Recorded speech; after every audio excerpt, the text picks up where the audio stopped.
Salam sejahtera.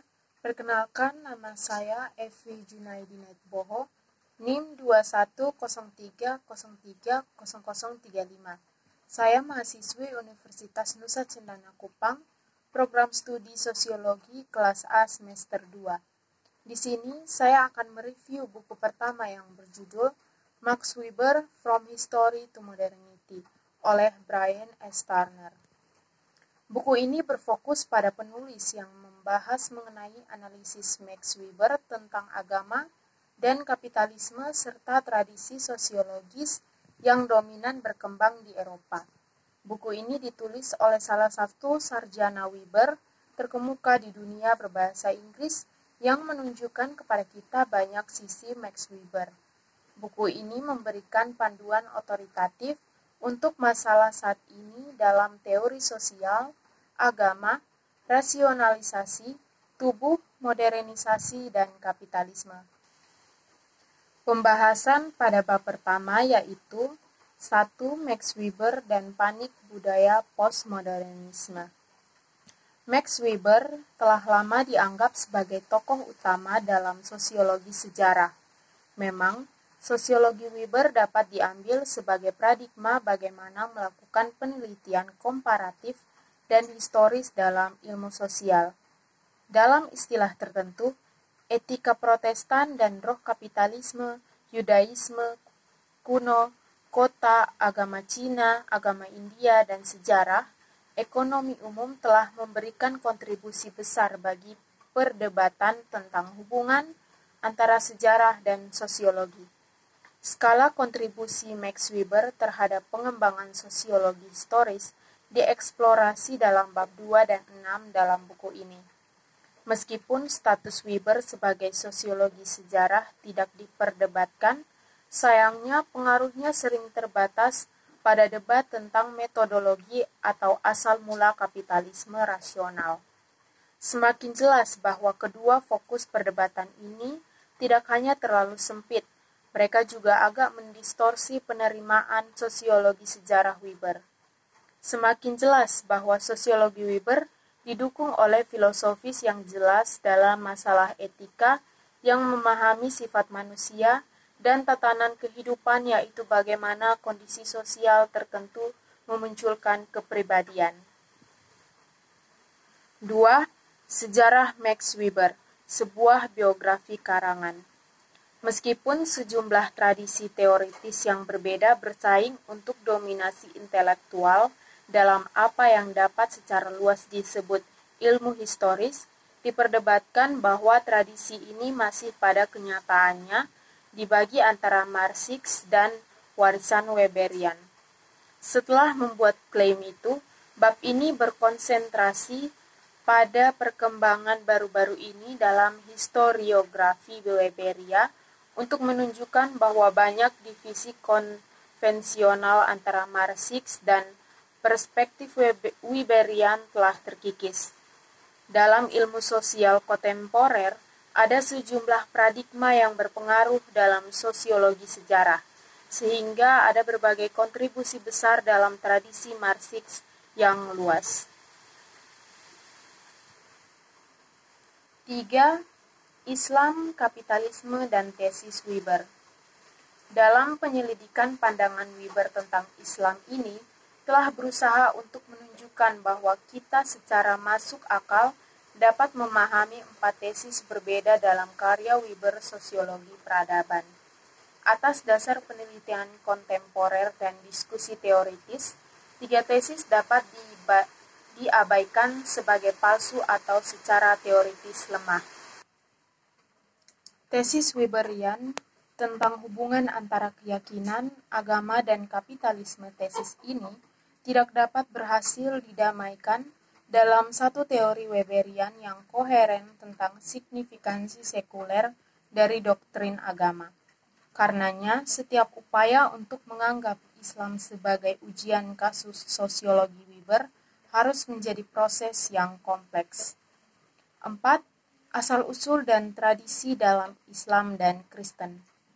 Islam muncul di celah-celah kekaisaran Bizantium dan Sasania dan dilembagakan sebagai teokrasi yang kemudian memiliki kekuatan dominan di lokasi geografis terdekatnya. Kekristenan sebaliknya dihalangi dari kontrol politik oleh posisi hegemonik Kekaisaran Romawi di Yerusalem, Alexandria, dan Roma sendiri. Kekristenan lahir dalam dunia sosial yang secara politik sudah terorganisasi sedemikian rupa. 5. Negara, ilmu pengetahuan, dan ekonomi dalam masyarakat tradisional. Dalam sosiologi Weberian, kondisi sosial yang mendorong pertumbuhan kapitalisme rasional biasanya diasosiasikan dengan kemunculan sains modern. Protestanisme, kapitalisme, dan ilmu pengetahuan rasional dianggap membutuhkan ruang diskursif yang terbuka, bebas dari pengekangan sewenang-wenang atas hati nurani dan kesadaran. Bab ini memperdebatkan hubungan yang sangat erat antara kemajuan ilmiah dan perolehan surplus ekonomi. Telah sering diklaim bahwa ilmu pengetahuan, teknologi, dan pembangunan ekonomi berdiri dalam hubungan yang erat dan saling bergantung. 6. Agama dan formasi negara.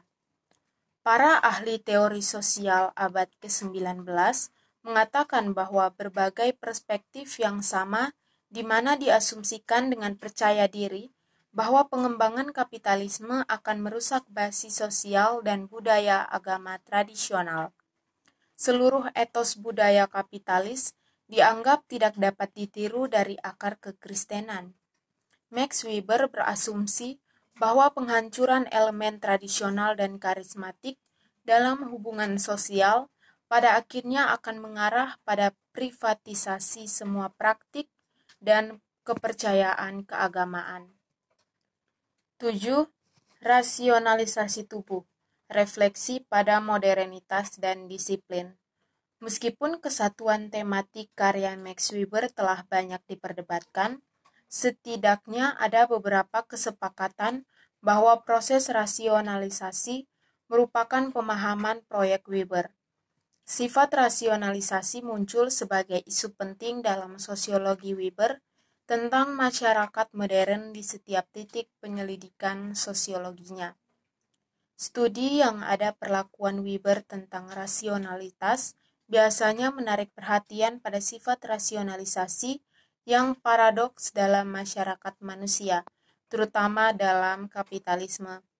Sosiologi kapitalisme Weber memberikan gambaran umum dan kerangka kerja sistematis untuk analisis proses rasionalisasi dalam masyarakat modern dan kerangka kerja untuk pemahaman khusus transformasi posisi tubuh manusia dalam masyarakat dari feodalisme ke kapitalisme.